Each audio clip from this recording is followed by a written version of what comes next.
معهد. نقطة يمنية في كأس العالم.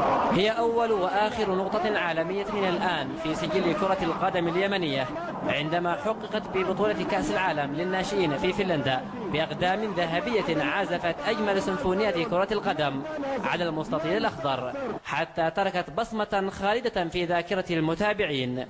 هذا الجيل الذهبي الذي لقب بمنتخب الأمل حقق نجاحا غير مسبوق لكرة القدم اليمنية في عام 2002 و2003، وكانت هناك ثمة أسباب وراء هذا النجاح كما يقول المتابعون. النجاح المنتخب الأمل اللي كان يسمى منتخب الأمل، كان هناك منظومة متكاملة من الاتحاد اليمني لكرة القدم، كان إدارة ناجحة. خلينا نقول لك منظومة متكاملة كان نشاط.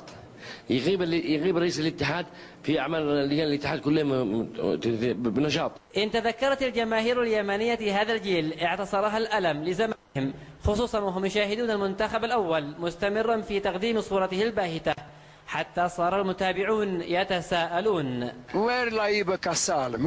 وين؟ ما في شفهات. جس لعيبة روى من سنين أول كأس العالم. وين لعيبة الحين؟ وين جس لعيبة؟ الحين ما في 16، الحين في 26 25. وين ديس لعيبة؟ وين؟ تشتت المنتخب تماما، يعني معظم اللاعبين الآن شبه يعني مجمدين تماما.